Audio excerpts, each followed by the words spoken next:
So some patterns have you start with the simple stitches being your base foundation, and other times you get immediately started on the pattern. It all depends on the stitch that you're going to work on. So to start the very first one, you're going to come in second chain from the hook, so just count it back, so 1 and 2.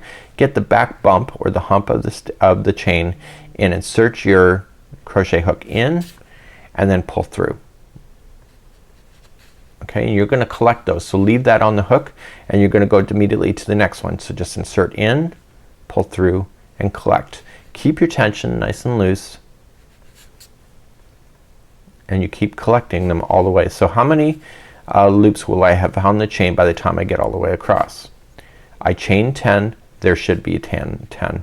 So it's not like typical crochet where you chain 10 and if you single crochet back you'd only have 9. This one here is when you chain a certain amount you have the same number of stitches going across.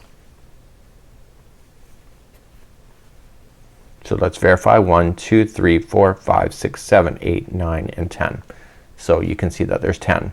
So to do the return pass is pretty much standard in Tunisian unless it tells you otherwise, but most return passes are always identical to each other and it all depends on the stitch as well. So to do the return pass you have to start off by chaining 1. So chain 1 and then you're ready to go all the way back to the other side right here where I'm touching. So you're going to just yarning over and pulling through 2. So the chain 1 that you did was a builder chain. So usually in crochet when you start a new row you always have the chain 1 and then you start. In this case the chain 1 is on this side. So it happens when you're doing the return pass. So you're just gonna yarning over, pulling through. And you keep pulling through 2 all the way back.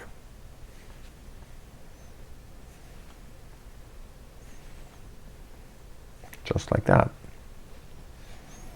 So now this is a simple stitch and you're gonna notice that the strands are going in the vertical direction. So you can see that they're going straight up and you're gonna see that there's 2 of them, right? There's one in the front and one in the back. So what you have to do to start the next one is that you don't chain 1 first, you only chain 1 on the other side when you're returning, is that you insert the hook through the vertical but not all the way through the project, so it's just 1 strand and then yarning over and pulling up on it. Okay?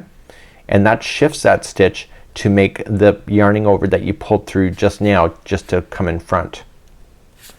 So you just go to the next one. So just going into the front strand, pull through.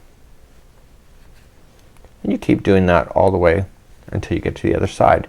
The trick is to know which one to go into at the very end of the project.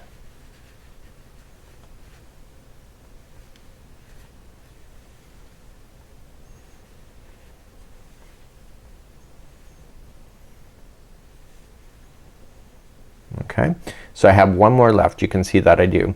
So on the outside here it's gonna appear like 2 strands. You're gonna go in that. It's like, it looks like a regular stitch of crochet. So you're gonna go into that one. There should be 2 strands left on top and then yarning over and pulling through. And that is your outside edge. So remember what I said, in order to start and go back in the other direction, this is where we're gonna chain 1 first to begin. So chain 1 and then just start pulling through 2s. So just 2s all the way back.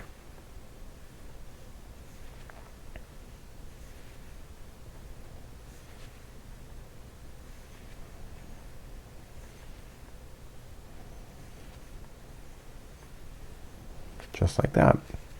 So whenever you're finished a row, it's not when you're back here, it's when you're on the other side. So let's just do one more row with you. So we're gonna go up in the vertical, okay, and we're just gonna pick them up and put them onto your hook.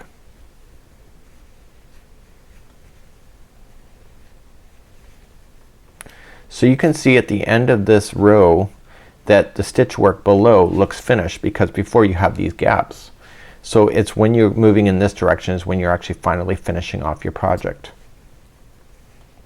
So remember on the outside just lean it towards you so you can see it, and there should be 2 strands pulling it through, and now you're gonna return in the other direction. So just chain up 1 first and then you're going to then just pull through 2s. So this is how you do the simple stitch, and this is a cast on, and you know, depending on the stitches that you're working on, this is just a way to get started, but most of the projects are started like this anyway. So it all depends again on the stitch. So in the next video I'm gonna show you how to do the cast off, and that's really quite simple.